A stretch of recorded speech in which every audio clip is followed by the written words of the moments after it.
It's time for the Volquest Mailbag Podcast, answering your questions from the General's quarters every week, right here on Volquest.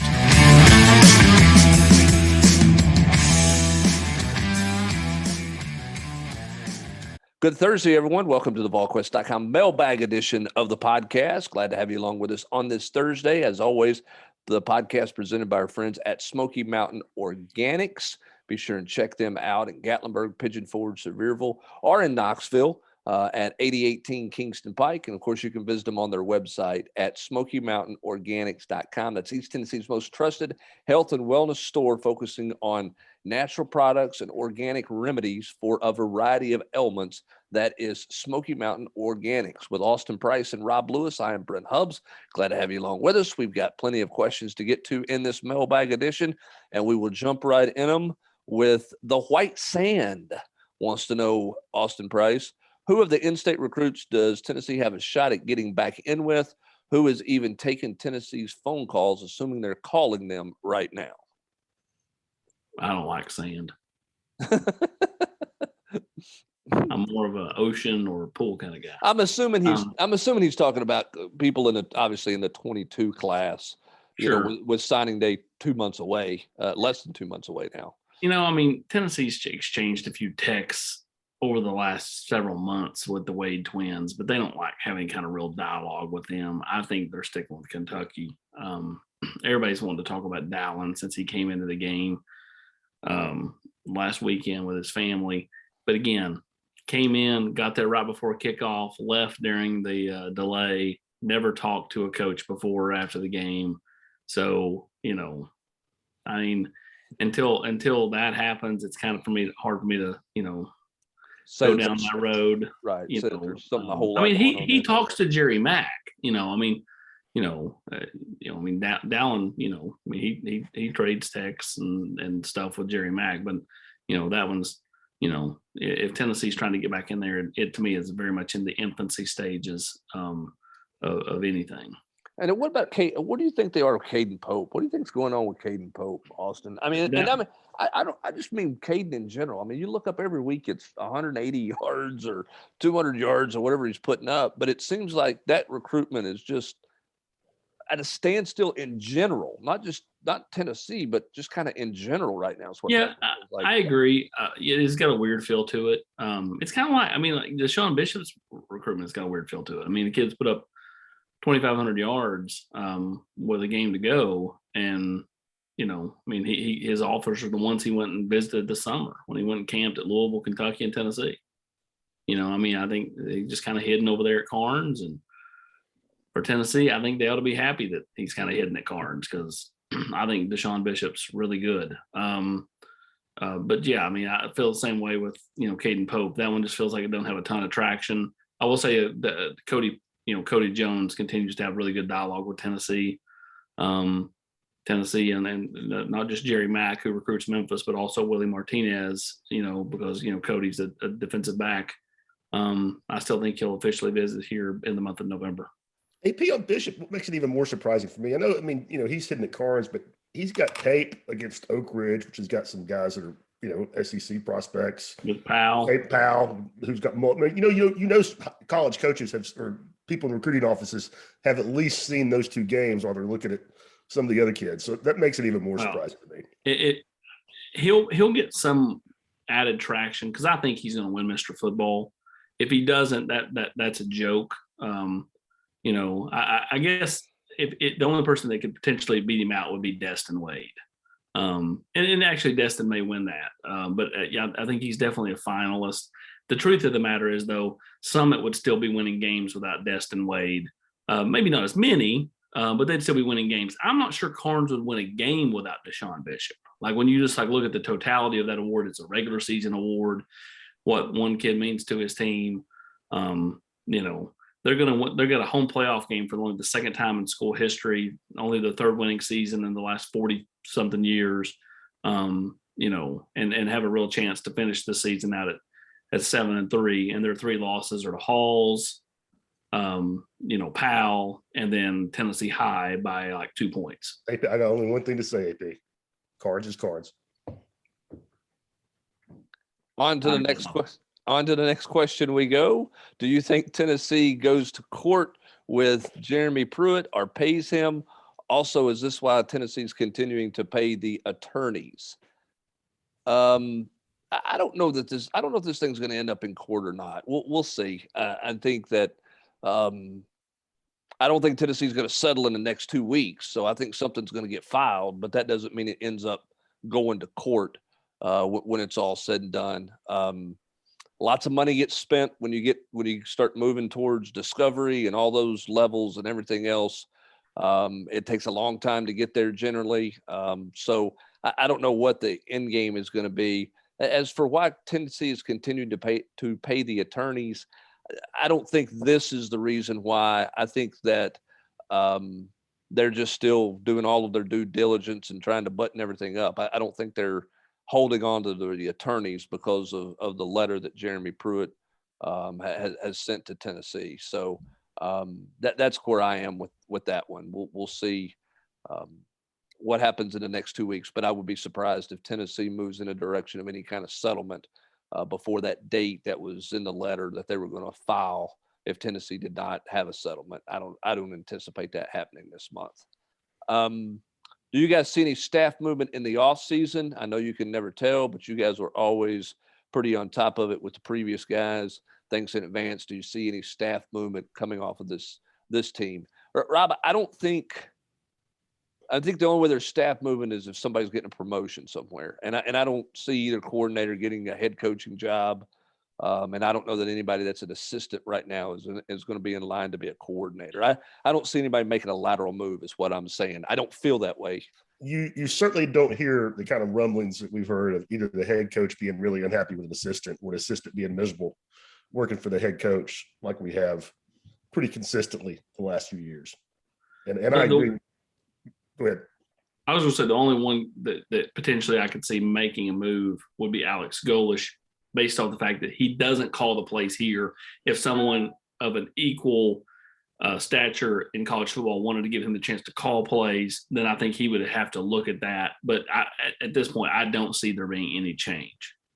Yeah, that would be, quote, a lateral move, but it would be a promotion if he was getting to call plays. Yes. I see what you're saying.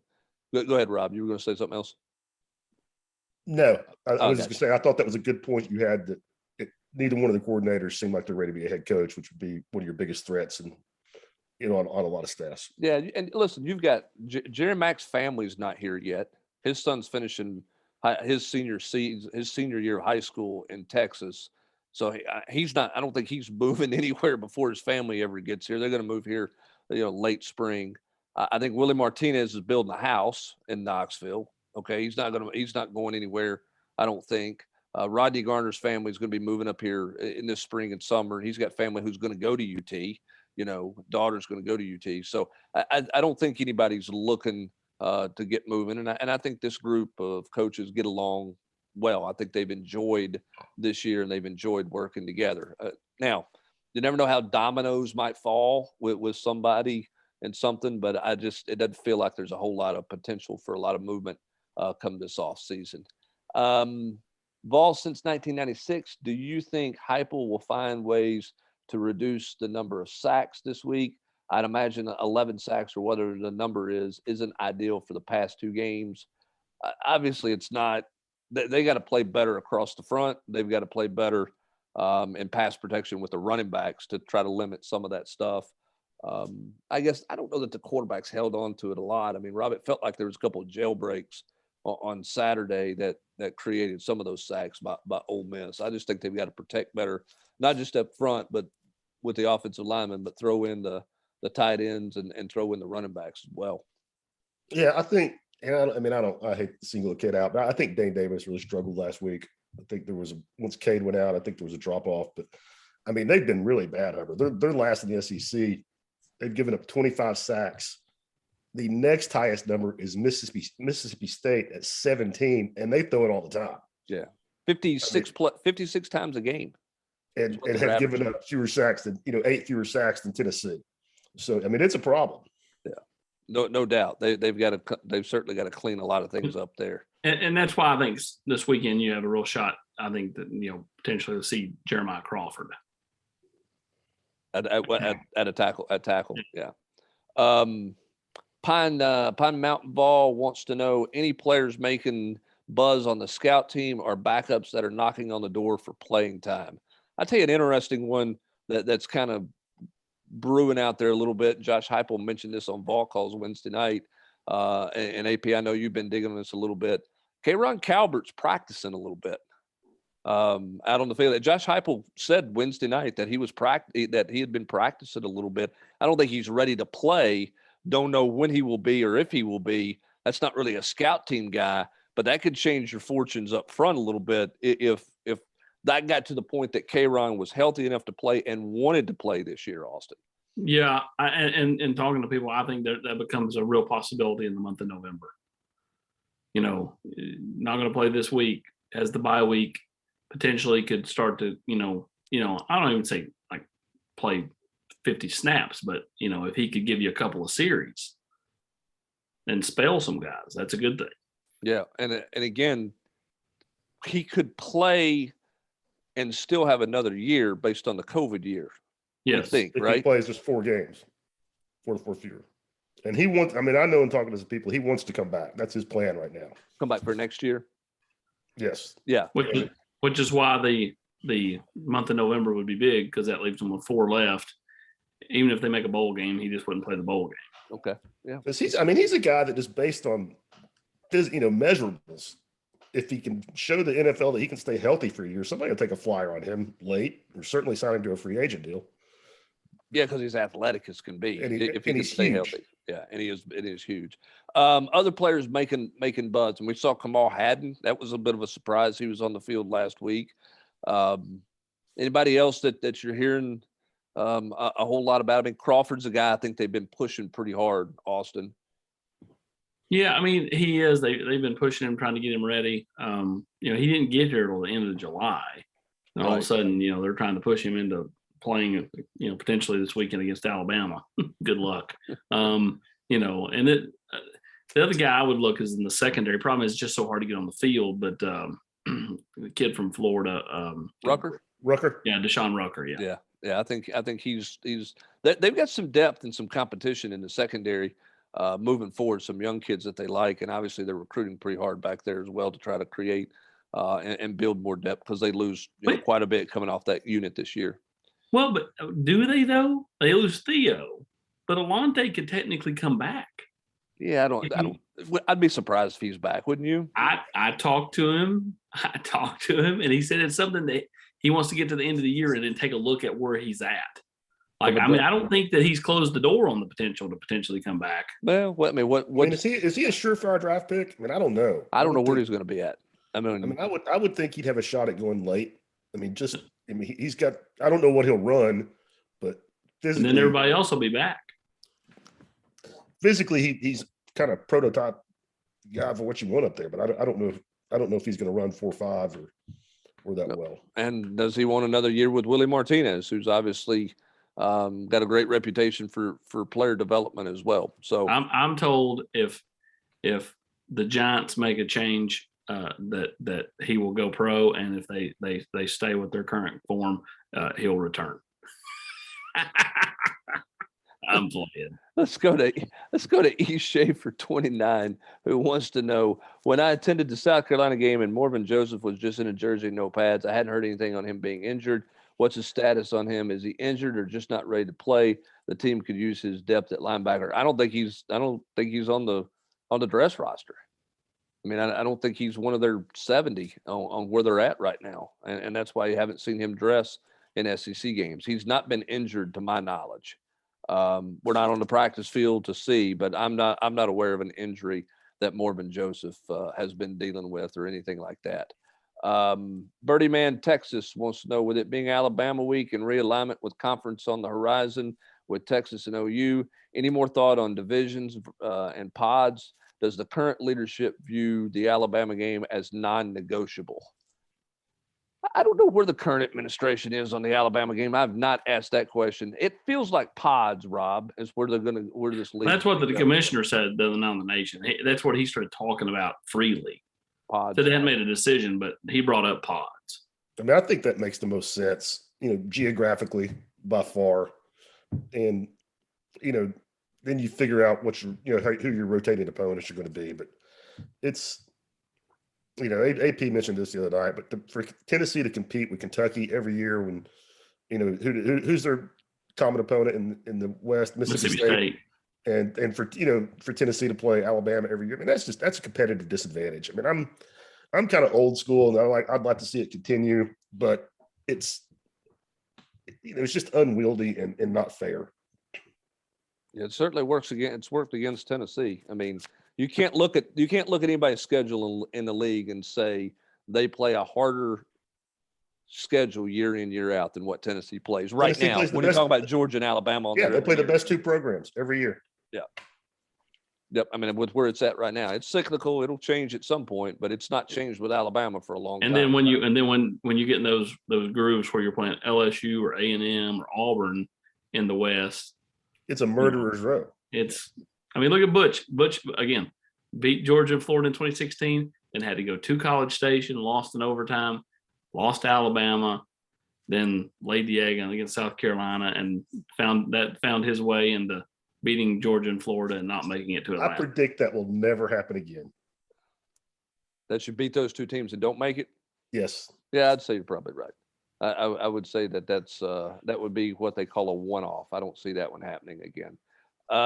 Chase KTM wants to know, Josh Heupel needs to play with short passes and middle throws for Joe Milton. Alabama will blitz us like crazy. The faster he can throw the ball will be great. Do you guys think they will make adjustments? I think they'd like their quarterback to get it out of their hand quickly. I think Rob's going to take their defensive backs and just crawl up in Tennessee's face and play man to man and challenge them a good bit. At least that's what I think that they're going to do.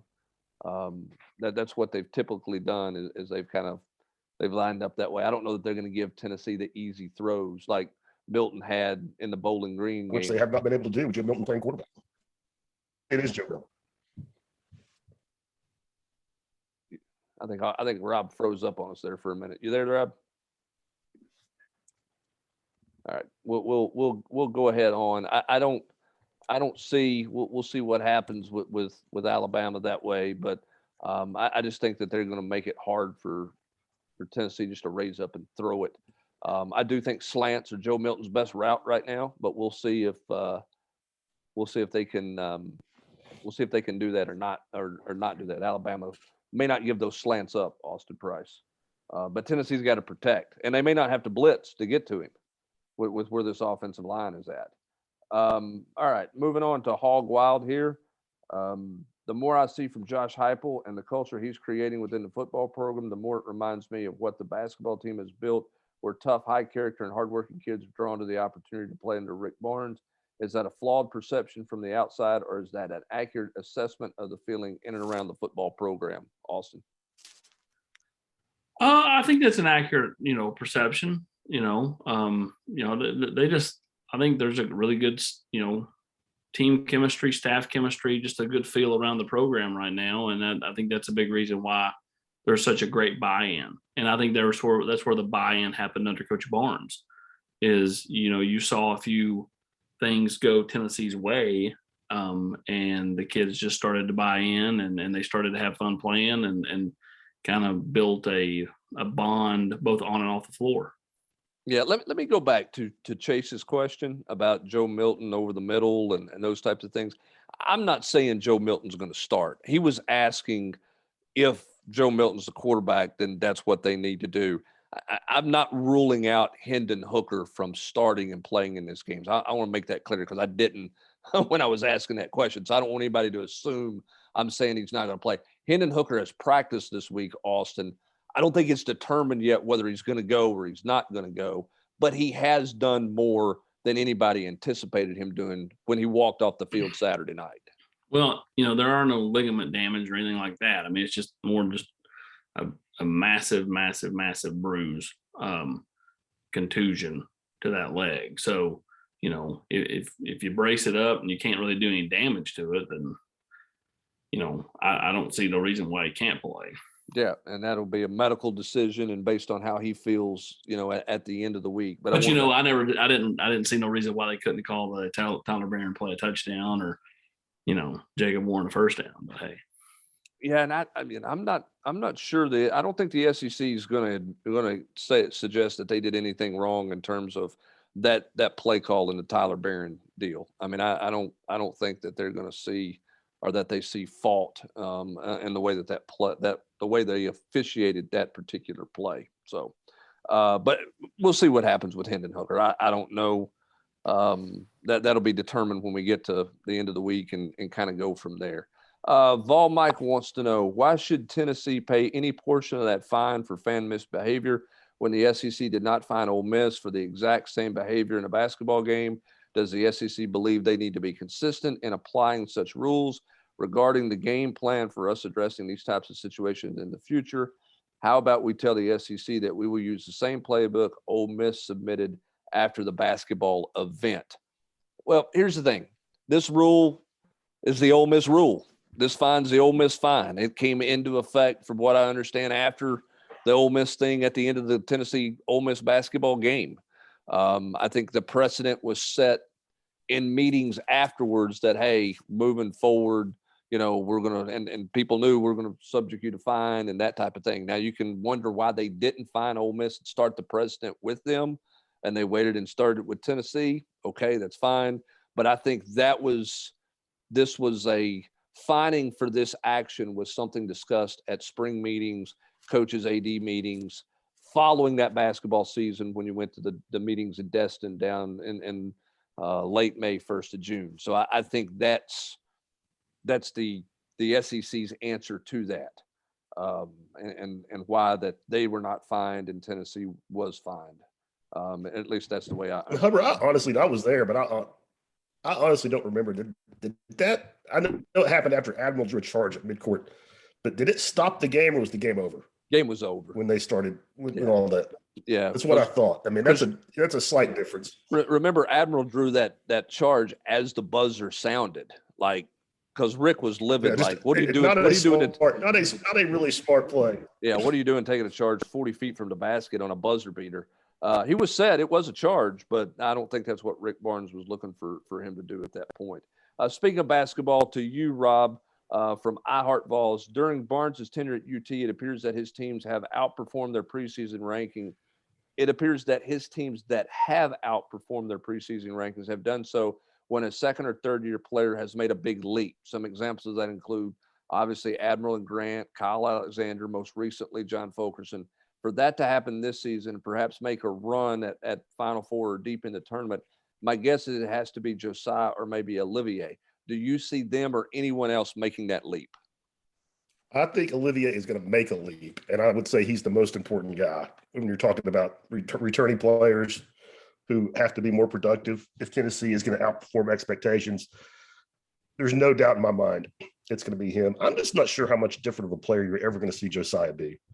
I think he is what I call an elite role player in that, he's going to get you 12 points, 7 rebounds, 4 or 5, 6 assists, 2 or 3 steals. I mean, I just don't think he's ever going to be, 16-point scorer a game, that dynamic. Do you not compare him kind of to JP Prince? Yeah. I mean, I think he's a little more skilled than that. I mean, Josiah he can, shoot 35, 40% from 3-point range. But yeah, I think that's a pretty good comparison. You got both lefties. Josiah is bigger and stronger. JP was pretty frail, but close to that. But I can't stress enough how much they need Olivier to really make that leap. He's not going to make a Admiral Schofield from sophomore to junior year type leap. They just need for him to be solid and dependable. Let's go to the veg here, who's got a question. Do you know if the current administration athletic department has reached out to A.J. Johnson? He has had a successful career so far in the NFL and would be a more prominent VFL if it weren't for what happened to him his senior year. Since he's out for the year due to injury, maybe the AD could bring him back as a legend of the game, let him run through the tee one last time since he lost the opportunity. I don't think they do legends of the game, but they've reached out to him, Austin. I mean, that's this current staff of people have made it they have reached out to all former players. They sent care packages to NFL guys, and certainly he's been on that list. I don't know how much AJ wants to come back to Knoxville, but he's certainly welcome back anytime he wants to come back. Correct. Yeah. I mean, it was a rough go during all that. And then when he was finally cleared, he's gotten married, he's got a family, and, married to a Kingsport girl, and, doing really, really well. And, has kind of rebranded himself, and, kudos to him, man. He did not let that drag him down. No, it's amazing that he was still an NFL caliber guy after all the years off from football that he dealt with. Hey, Austin Rocker wants to know, is Tennessee still recruiting Nathan Robinson out of Greenbrier? Haven't heard his name being mentioned in a while. They are, but he's not been up here. So, they'd love for him to come take a visit. All right, another recruiting question. Will Tennessee have any interest in wide receivers Coffee Brown from North Carolina or Coy Moore from LSU, who both went into the portal this week? Choffrey Brown, potentially, not elite ball skills, but can run. I know that's somebody Tennessee's at least watched. I don't know about the other kid. All right. You got any nuggets you've been holding back for a rainy day? That came from Anthrun. I've always got nuggets that I'm holding back. All right. TN Bowles wants to know, SEC officiating must improve. Any suggestions on how we as fans can get Sanking Company's attention without throwing plastic bottles? We seem to be on the short end of the stick more times than not. Close games rarely go our way. There's usually one or two monumental bad calls against us that would change the outcome. Parity in the game is real. It's sad that these games come down to bum calls. I don't know that there's anything fans can do. I still think, Rob, that we talked about this on Tuesday on the Tuesday podcast. You got to look at ways to get yourself better angles to try to fix, some of the human error and help those on the field officials out who are in bad positions to make plays. Yeah, I mean, I don't know what AP you might know. Is it something for a production truck limitation? But there's no excuse for the SEC network not to have as many cameras as the CBS game. I mean, that's just all a budgetary deal. Like that's all a budgetary deal. It shouldn't be. I mean, with the way they're printing money. Correct, and that's my point too. But like that's all just like, paying for more cameramen, paying for additional cameras. Bigger crew, more travel for your crew, more equipment costs. That's something that I think has to be addressed. I mean, and again, I think we can figure out a way to get line of scrimmage shots, yard to gain shots somehow, some way, whether you use that in your game production or you don't, you mount it with some kind of other camera. We ought to be able to find a way to get that done. I'll get off that soapbox, but I just think that needs to be done. All right. Final question to you, Rob Lewis, here as we wrap up the podcast. MB Morris 94 seems to be some smoke towards Dylan Mitchell in Texas after his official visit to Auburn. Is there fire there? Was there some serious changes after his visit, or was this recruitment just always hard to track? This has gone all over the board. It's gone from him being a Florida State lock in August to Tennessee being back in it and Texas just kind of being, a third option. I mean, I don't know what the kid's going to do. I mean, it's just, again, in August, everybody, not necessarily me, but it was assumed he was a lock to Florida State. Then it was assumed Texas had no chance. He goes to Texas, and I was told by someone pretty close to the situation that while he was at Texas, he texted 2 Florida State players and told him he was committing to Florida State. Then he gets back, and now everybody thinks he's going to Texas. The way things have gone, if Tennessee doesn't get him back on campus for a visit, I don't know where he's going, but I don't think it's going to be here. I know in talking to people, his mother prefers Florida State or Tennessee.